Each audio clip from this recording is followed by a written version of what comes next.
Assalamualaikum warahmatullahi wabarakatuh. Pada malam ini kita mengintip pelaksanaan manakib yang ke-47 di rumah Pak Suparmin. Nah, coba kita temui Pak Suparmin. Alhamdulillah. Mungkin Bapak, mungkin ada yang disampaikan Pak Parmin sebelum kita tanggur, ada yang disampaikan Pak? Ya, terima kasih. Ada yang dalam pelaksanaan ini. Mengucapkan terima kasih sekali bahwa pada malam ini kita insya Allah melaksanakan kegiatan manakib Siti Hadijah, dan alhamdulillah kelihatannya cuaca sudah kelihatan bagus. Sebab malam kemarin itu hujan lebat pada waktu seperti ini.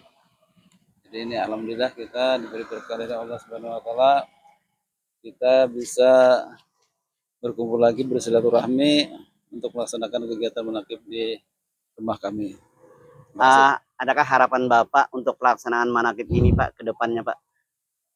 Harapan kami manakib ini bisa berjalan dengan lancar, dengan baik ya, selalu diberi kesadaran kepada anggota-anggotanya untuk segera hadir, selalu hadir dalam melaksanakan kegiatan ini, sehingga silaturahmi kita bisa berjalan dengan baik dan lancar. Terima kasih Pak Parmin, selamat untuk pelaksanaan ini. Semoga kita selalu tetap di jalannya yang dibimbing Allah. Amin. Terima kasih. Wassalamualaikum warahmatullahi wabarakatuh. Nah, kita lihat rekan-rekan sudah mulai berdatangan. Selamat malam Pak Udin. Selamat malam Pak Udin. Ya, nah itu. Kita lihat sudah pada jiran tetangga sudah banyak yang hadir di lokasi pelaksanaan manakib yang ke-47 malam ini. Kita lihat guru kita sudah datang memasuki ruangan. Guru kita sudah datang.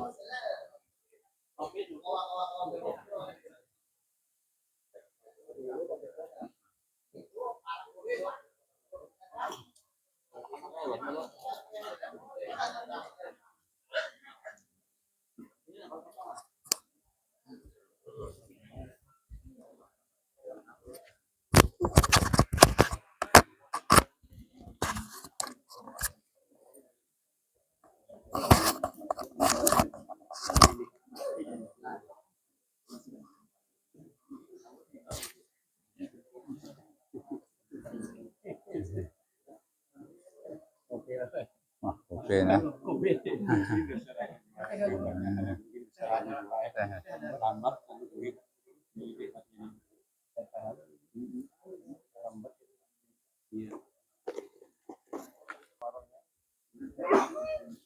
Dahulu lagi di Mantapura tuh ada bisa kopi taruh sebang. Nggak mau kopi, mau goreng apa?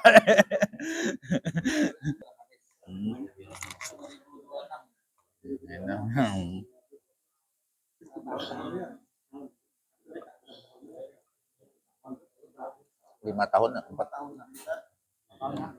Yang pas sulun pertama tuh mah pas mengganai rumah di pondok tuh yang pertama ya.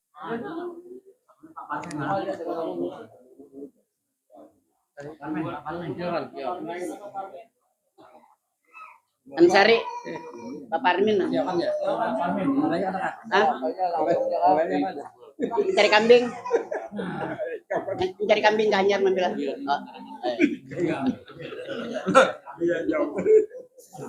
Mulai kan. Oh, menarik kambing. Oh, ya. Mencari kambingnya.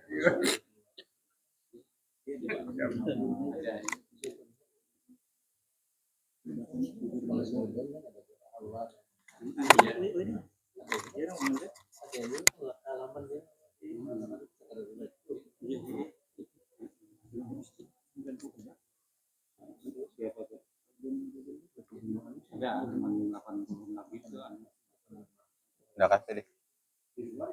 Hah?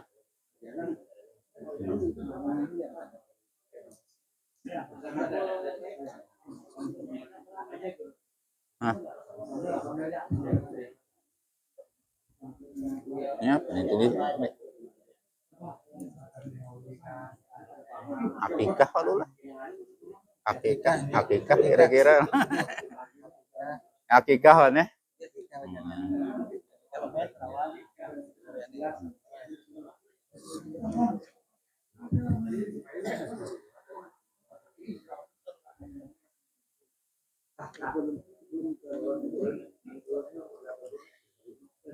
ومدنا بالأسرار التي أوضحها لدينا اللهم صل وسلم على زوجها الأمين سيدنا محمد وعلى آله وصحبه أجمعين اللهم أعلي درجاتها في الجنة وانفعنا بأسرارها وأنوارها ونفحاتها وخصوصيتها وكرامتها وعلومها وأمنا بهميتها في الدين والدنيا والآخرة وادفعنا وعن جميع إخواننا المسلمين من البلايا والمصائب والأمراض والآفات والآحاد والفتن ما ظهر منها وما بطن وارزقنا بجاهها الفتوح والمنوع والرسل وتوبة الناس وصلاح الشأن الظاهر وباطنا في الدنيا والآخرة وارزقنا بحرمتها رزقا واسعا حلالا طيبا مباركا من غير تعب ولا نصب ولا مشقة ولا ضير بسر أسرار سورة الفاتحة.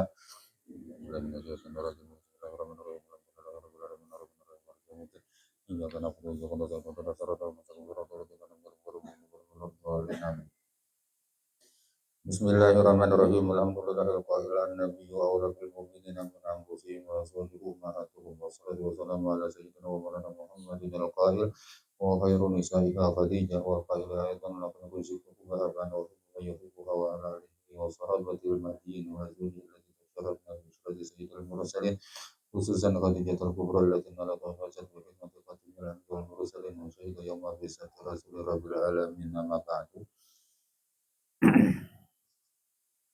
Nah, jadi ini kitab inilah segala puji jadi bagi Allah yang berfirman An-Nabi wa aula bil mu'minina min anfusihim wa azwajuhum ummahatuhum. Nabi itu lebih utama terhadap orang beriman ketimbang diri mereka sendiri. Jadi sehingga karena kewajiban kita itu mencintai Nabi lebih daripada cinta kepada diri kita sendiri. Nah, ini harus diupayakan. Punya kata kawa ya paling nggak ada berusaha. Nah kemudian istri-istri Nabi itu adalah ibu-ibu orang yang beriman. Nah, sehingga dalam hukum fikih lah mantan bini Nabi itu tidak boleh dikawini oleh siapapun. Andai kata ada Nabi yang lain, misalnya masih ada, andai kata tetap tidak boleh. Nah berbeda dengan istri-istri Nabi yang lain. Ini andai kata misalnya Nabi Ibrahim meninggal ada bini kan. Lalu ada di zaman itu seorang Nabi juga mengawini bakas mantan bini Nabi Ibrahim itu dalam hukum syariat boleh. Tapi kalau keistimewaan bini Nabi Muhammad tidak boleh dikawini oleh seorang Nabi juga pun andai kata ada. Memang di zaman itu kan tidak ada lagi Nabi. Kecuali yang masih ada itu Nabi Khidir alaihissalam lah, kemudian Nabi Idris, nah, tapi itu misterius juga ngarannya. Nah itu tidak boleh, apalagi orang biasa yang mengawini kan. Tapi kalau bini-bini Nabi yang terdahulu lah, kalau Nabi yang mengawini boleh, tapi kalau bukan Nabi tetap tidak boleh. Nah dalam qiraat Ibnu Mas'ud lah, jadi an-nabiyyu aula bil mu'minina min anfusihim wa azwajuhum ummahatuhum wa huwa abul lahum. Ada tambahan ayatnya, kalau istri-istri Nabi itu adalah ibu bagi orang-orang yang beriman, maka Nabi itu adalah ayah bagi orang-orang yang beriman. Nah tapi di sini dari segi hukum fikihnya berbeda. Kalau Nabi bebas mengawini siapapun boleh. Nah, termasuk misalnya bini-bini Nabi terdahulu, andai kata ada di zaman Nabi itu dikawini oleh Nabi boleh, apalagi bini-bini orang lain itu kan.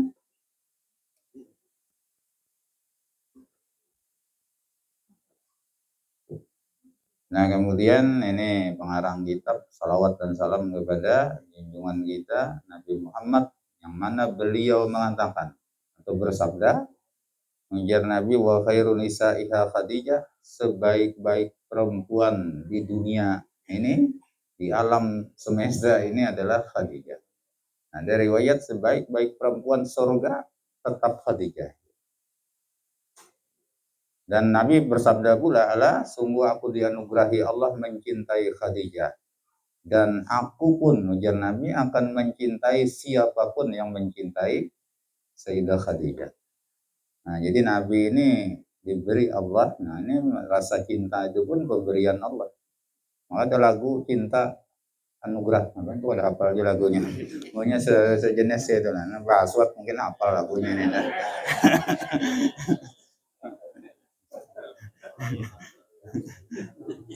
Artinya kan dapat dipepaksa kan mendasar kada tuh. Nah, jadi Nabi ini dianugerahi Allah cinta kepada Khadijah lah, sampai dalam riwayat pernah lah sesudah Khadijah meninggal Nabi ini kan selalu rancak mengunyah-ngunyah tentang Khadijah. Itu tandanya, ini rancak mengunyah ini tanda cinta. Dan Nabi mengatakan, "Man ahabba syai'an aksara min dzikri." Siapa cinta kepada sesuatu, tandanya pasti banyak menyebut mengunyah sesuatu yang dicintainya. Nah, jadi Nabi ini rancak sudah Khadijah meninggalnya, Kisah akhirnya sampai akhirnya Aisyah nih cemburu. Nah, ujar Aisyah, Allah Ta'ala telah menggantikan, nah, bagimu wahai Rasulullah perempuan yang lebih baik daripada Khadijah, lebih muda, bujang lagi. Ya, maksudnya dirinya. Nah, ujar Nabi, demi Allah, Allah tidak pernah menggantikan ya kan, orang seperti Khadijah.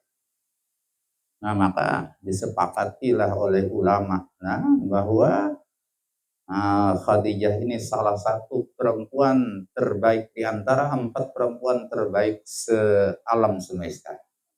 Nah, ini 4 ini karena kalau menurut zamannya lah yaitu Asia, istri Fir'aun.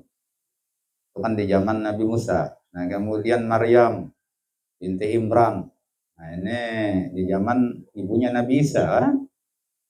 Nah, kemudian Khadijah binti Khuwailid. Ini zaman Nabi, istri Nabi. Nah, yang keempat Fatimah binti Rasulullah SAW, anak Nabi sendiri. Nah, cuma ini 4 dipastikan, sudah disepakati oleh ulama, inilah 4 perempuan terbaik sedunia. Nah, yang beda pendapat nih urutan nomor 1-nya, yang ulun sebut tadi urutan zamannya lah. Tapi yang nomor 1 paling abdal, nah ini yang khilaf ulama. Nah, cuma ujar Sayyid Maliki, pengarang kitab Manaqib ini, tidak ada gunanya kita memaksakan diri untuk mencari mana urutan nang-4 nenek lah. Yang penting kita wajib meyakini bahwa 4 perempuan ini terbaik di dunia. Ini kalau ada bebinian wah ini mengaku aku terbaik ya beda nang 4 nih, gak usah jadi kawin ini sudah. Itu mengaradau berarti. Siapapun dia lah.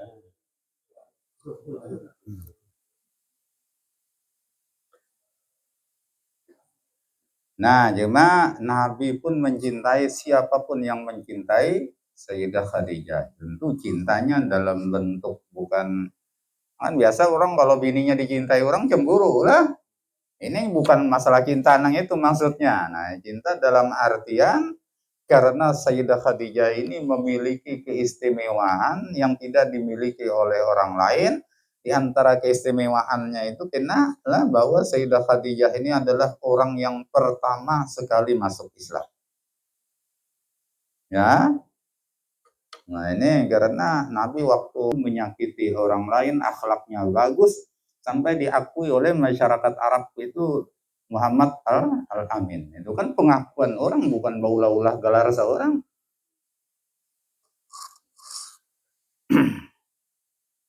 Nah, jadi itu diantara keistimewaan Sayyidah Khadijah ini, beliau adalah orang yang pertama masuk Islam.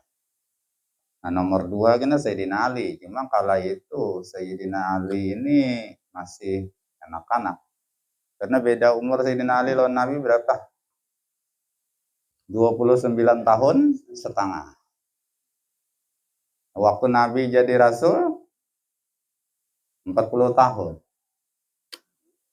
Berarti Sayyidina Ali kurang 29 tahun setengah. Berarti 10 setengah umurnya waktu itu ya. Apa saja kah?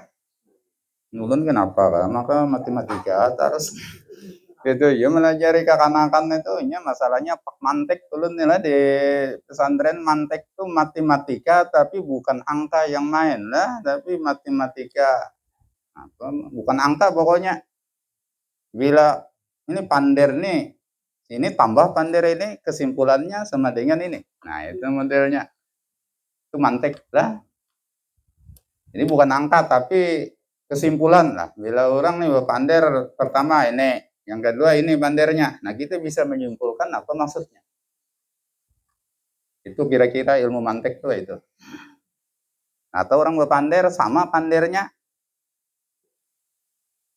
Ngajar, ambil duit. Tapi orangnya takurihing. Lawan yang kedua, ambil. Nah, itu pahamannya beda.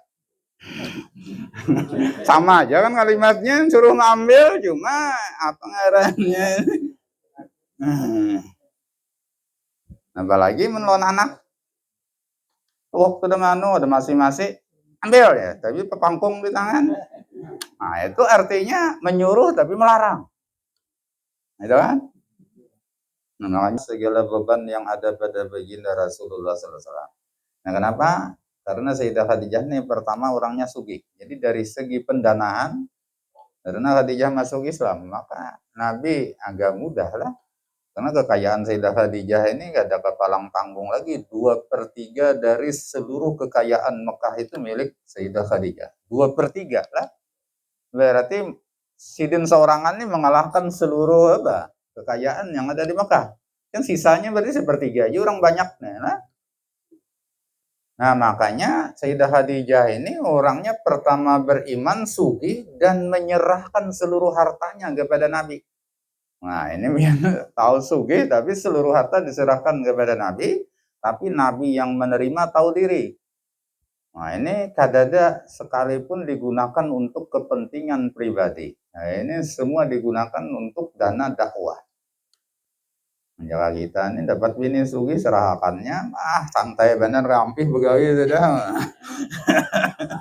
Ketahuan otak sudah.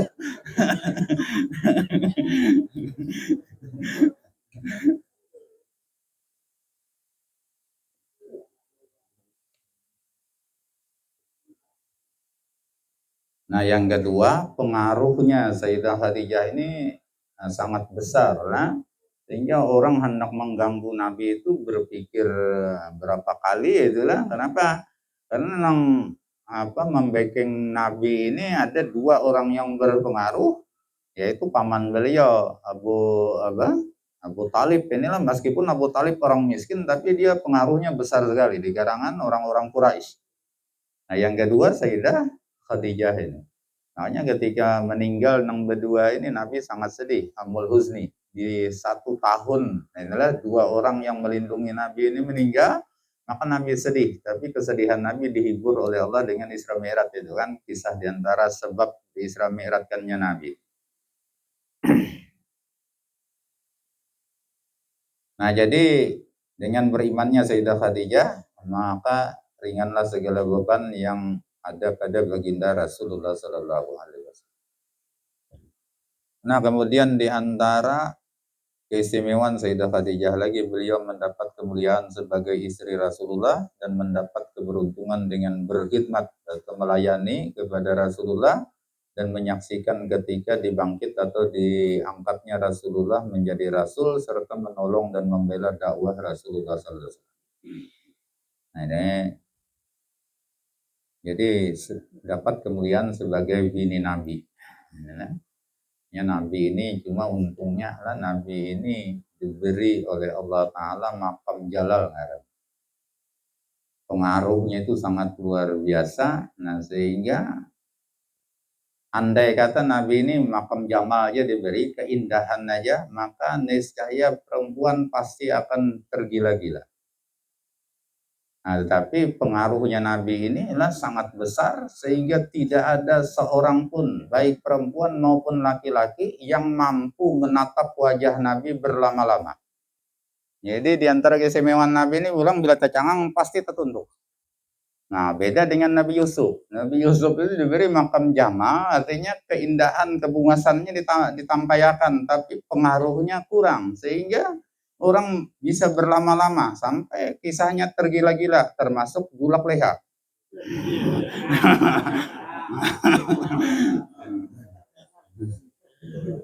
Padahal ketampanan Nabi Yusuf itu tidak lebih dari separuh ketampanan Nabi kita. Nah, cuma Nabi kita dilengkapi dengan pengaruh yang besar itu tadi. Dan yang kedua, Nabi rahmatan lil alamin, tidak menyebabkan orang menjadi rusak lah bahasanya.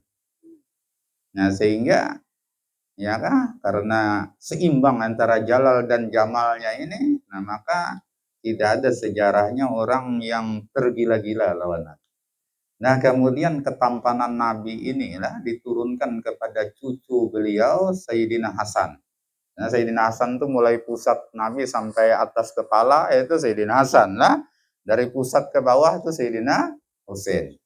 Jadi, kalau Hasan Husain disatukan, ya seperti Nabi lah itu.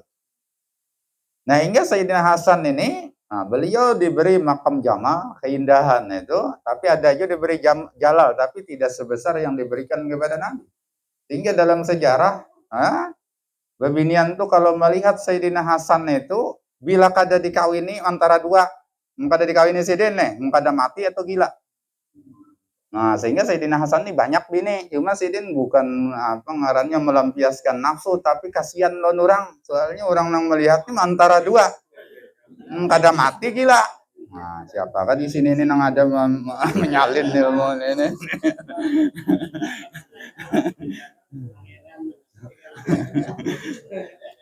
Kenapa? Karenanya mirip benar lawan Nabi Sayyidina Hasan. Nah, sampai keturunan Sidin pun, nah itu bungas-bungas keturunan Sayyidina Hasan. Seperti misalnya di Mekah itu Sayyid Maliki lah, Muhammad bin Alwi al-Maliki, itu bungas banget. Itu keturunan Sayyidina Hasan. Pejuang. Nah, dia Jakawaya bahasa orang lain ini berotot, itulah awak Sidin ini. Karena ahli perang. Jadi diberi kekuatan fisik. Nah, cuma masalahnya mati di Karbala itu karena dikeroyok banyak banget. 3.000 mengeroyok 70 orang. Hantu gitu Mbak Impus.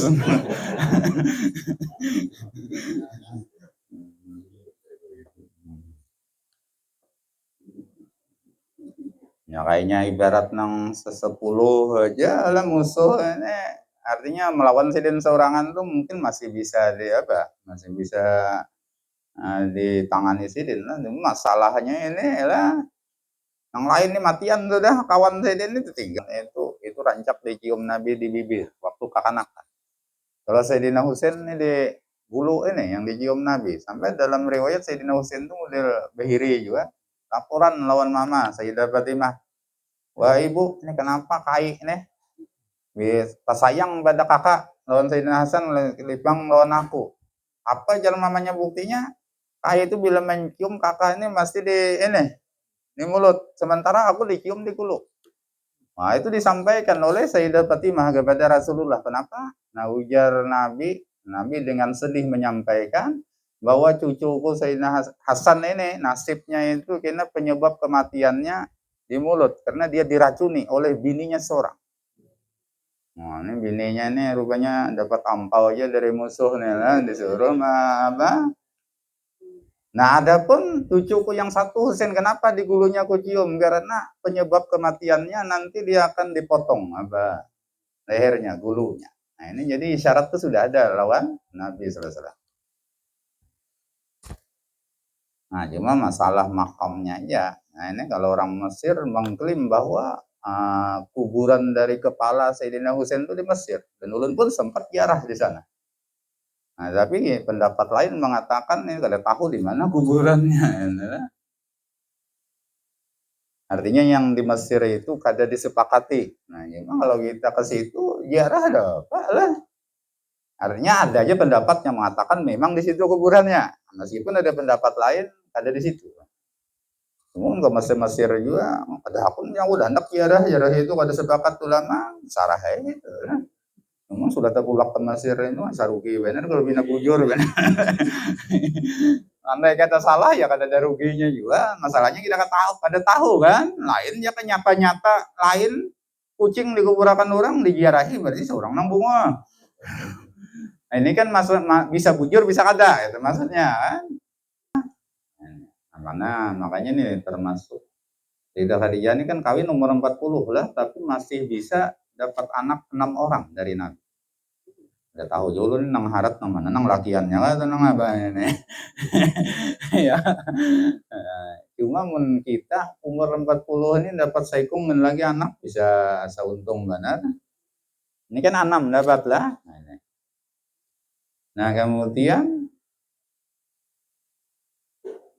anak-anak Nabi Sallallahu Alaihi Wasallam ini meskipun yang laki-lakinya itu semua wafat dalam usia kanak-kanak lah, nah, tetapi nang babiniannya itu semua sempat kawin. Nah, ini yang paling istimewa di antara anak-anak perempuan Nabi ini adalah Sayyidah Fatimah Zahra. Nah, kawin dengan Sayyidina Ali bin Abi Thalib, nah, mendapatkan anak Sayyidina Hasan dan Husain. Nah, inilah yang menurunkan dzurriyyat Rasulullah sampai saat ini.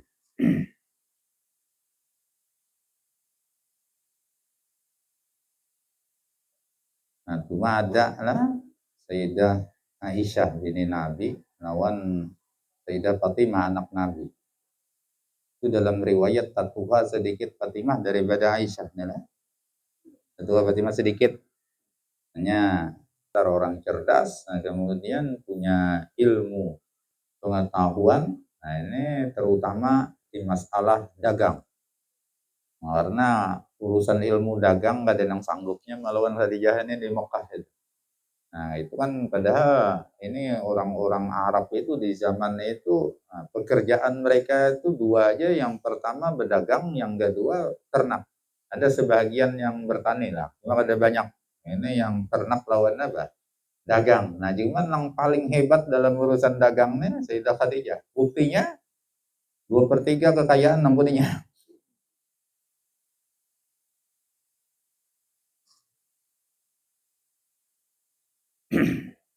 Nah, ditambah lagi ilmu-ilmu keagamaan. Nah, meskipun lawan Nabi ini kan sekitar 11 tahun lah.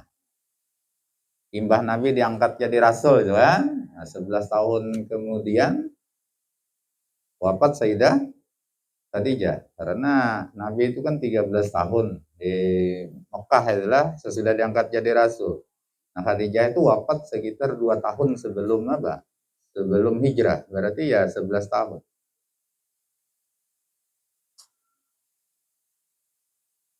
Nah, ada itu. Nah, tetapi ilmu yang diserap oleh Sayyidah Khadijah dari Nabi SAW itu sangat luar biasa. Nah, meskipun waktu pas Mekah ini kan itu masalah akidah. Nah, masalah ibadah itu kan seadanya aja waktu di Mekah. Nah, sudah di Madinah hanya ayat-ayat turun itu tentang ibadah.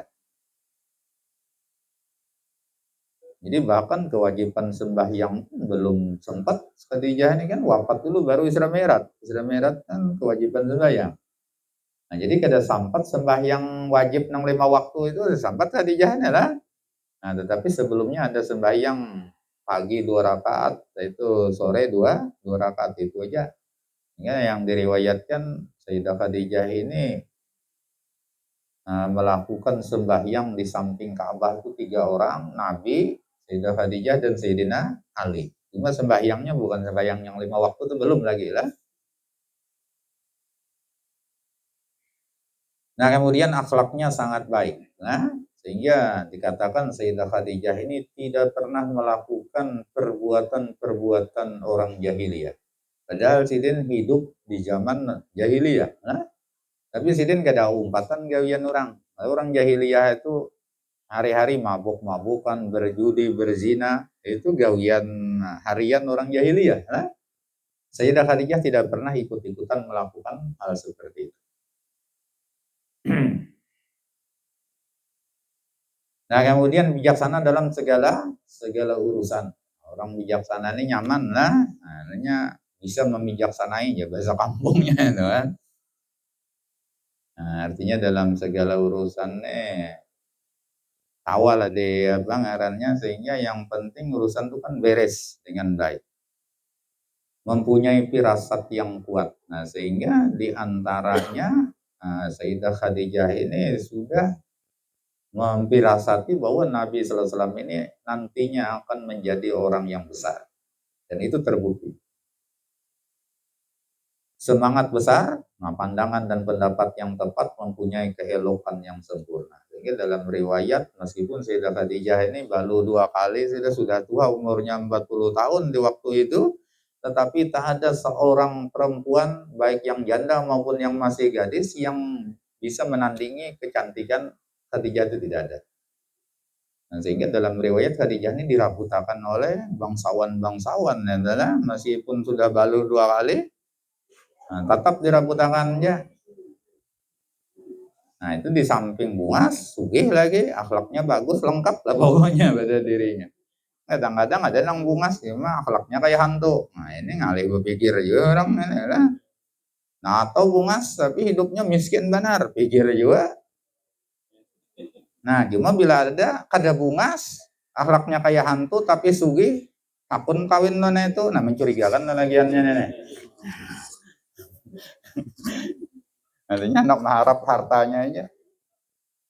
Nah, sehingga dosa yang dikisahkan mencari bini nang umur berapa 70 tahun itu ada kisahnya. Nah, sebagian ada yaitu ziarah ke makam Sayyidah Khadijah. Jadi jangan sampai ada ziarah lah ke makam Sayyidah Khadijah inilah. Karena Nabi kita sendiri ketika datang ke Mekah pada tahun ke-8 Hijrah, beliau melewati kampung Hujun ngarannya, nah, pemakaman Khadijah di apa ngarannya? Nah, Ma'la itu kampungnya Kampung Hujun, di mana dikuburkan di sana Sayyidah Khadijah. Dan ketika kembali ke Madinah, beliau pun melewati Kampung Hujun. Padahal jalan lain ada aja, tapi Nabi sengaja melewati jalan itulah. Maksudnya apa? Selajur ziarah ke makam Sayyidah Khadijah. Bermaksud mengucap salam dan berdoa untuk Sayyidah Khadijah radhiyallahu anha, dan beliau bersabda, sungguh aku telah diberi Allah cinta pada Khadijah dan aku cinta pada orang yang cinta pada Khadijah. Nah, jadi ulun biasa kalau ziarah ke makam Khadijah ini lah itu jalan aja, jalan kaki. Nah, karena jaraknya kurang lebih kalau ke muka itu kurang lebih 800 meter lah dari apa itu bisi 1000 itulah. Itu berjalan ke sana kurang lebih 800 meter. Tapi kalau ke makamnya itu ke muka makamnya mungkin sepal lebih lah. Karena lumayan jauh lah anunya. Itu berjalan aja. Kenapa jadi berjalan? Nah, karena tempat-tempat yang kita lewati dari Masjidil Haram sampai ke makam Sayyidah Khadijah itu banyak sekali tempat bersejarah. Mulai masjid ini lah, itu kalau ulun menghitung-hitung sekitar ada 13 tempat bersejarah di sana. Nah, ini yang penting juga kita ketahui gitu lah. Dan sambil tabaruk ke tempat-tempat itu. Di antaranya ada rumah Sayyidina Al-Arqam, tempat masuk Islamnya orang-orang awal sampai Sayyidina Umar urutan ke-40 itu masuk Islamnya di rumah Arqam. Maka ada Darul Arqam. Darul Arqam itu kalau terjemahkan rumah Arqam. Arqam itu nama orang ya. Nah, itu hendaknya posisinya di mana? Biasa kalau jemaah haji itu pas ulun pada hakan ini posisi rumah Arqam itu ulun pun dapat kisah dari ya, orang-orang yang lawas begana di sana. Nah, kemudian Babun Nabi, pintu tempat Nabi. Waktu itu belum masjid seperti itulah, cuma Nabi itu kalau ke masjid hendak ke Ka'bah tawaf itu jalan situ masuk. Nah, sekarang kan pintu itu, nah ini namanya Babun Nabi atau Gate Nabi, bahasa apa Gate Nabi bahasa Inggris ya. Nah, kemudian ada ketika Nabi Ibrahim berkuciak mengiau orang-orang supaya berhaji itu di mana tempatnya? Nah, itu ada di sana lah. Cuma wayah ini tiang listrik aja lagi tandanya karena gunung itu Jabal Abi Kubais itu lah, itu di puncak itu disasap orang gunungnya itu. Karena keperluan tempat sa'i itu dibangun gitu ya. Nah, cuma ditandai dengan ada tiang listrik itu. Pas tiang listrik itu ujar kawan yang berdiam di sana, ini dapat keterangan dari guru-gurunya, disitulah dahulu puncak gunung Abu Kubais itu atau Jabal Kubais itulah, dan di sanalah Nabi Ibrahim berkuciak. Nah, ya bisa tabaruk kalau di rumah Sayyidina Al-Harakam tadi, bacalah 2 kalimat syahadat. Karena itu banyak yang masuk Islam yang pertama di situ. Nah, kalau puncak kabul tubais itu ya mengiyaui keluarga, mudahan bisa berangkat haji ataupun umrah ke sana. Karena Nabi Ibrahim bagi roh-roh bahari di situ. Lah. Nah, kemudian di mana rumah Sayyidah Khadijah? Ini bakasnya. Nah, situ pun ada. Dan di situ bagus kita beribadah, berdoa. Kenapa? Karena ulama mengatakan tempat paling abdal sesudah Masjidil Haram yang ada di Mekah itu adalah bekas rumah Sayyidah Khadijah. Alasannya kenapa? Nabi tinggal di rumah itu lawas. Ya bayangkan Nabi ini mulai umur 40 tahun, 25 tahun, itulah kawin dengan Khadijah, nah diam di situ. Sampai Nabi hijrah ke Madinah umur 53 tahun. Jadi 25 sampai 53 berapa tahun? Hah?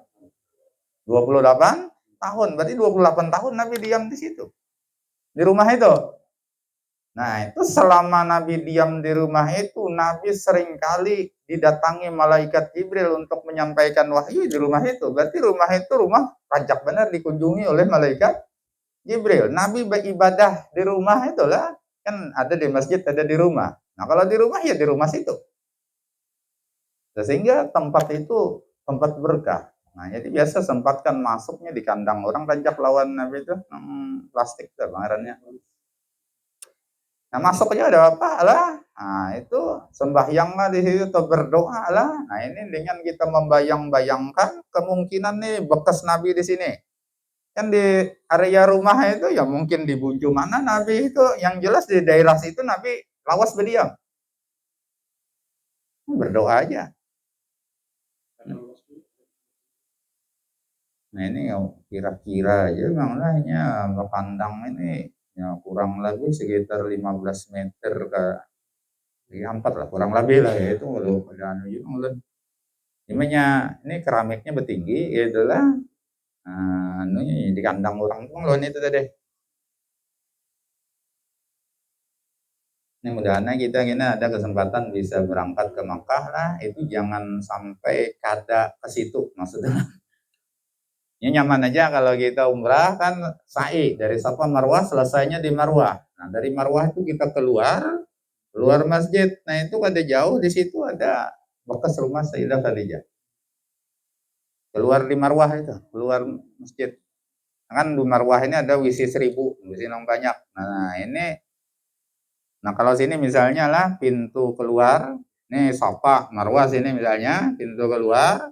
Nah, di sini nih lurus dari pintu ini WC 1000. Nah, di sini belok sedikit ke kanan.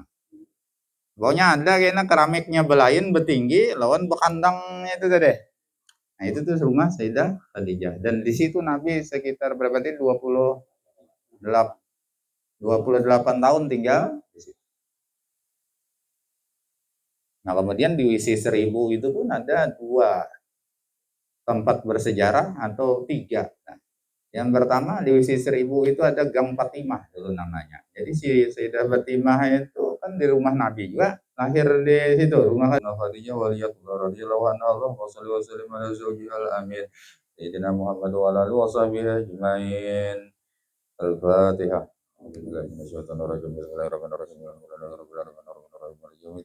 Iyyaka na'budu wa iyyaka nasta'in ihdinas siratal mustaqim siratal ladzina an'amta 'alaihim ghairil maghdubi 'alaihim waladdallin. الذين آمنوا وتطمئن قلوبهم بذكر الله لم ذكر لا تطمئن قلوبهم بذكر لا إله إلا الله لا إله إلا الله لا إله إلا الله لا إله إلا الله لا إله إلا الله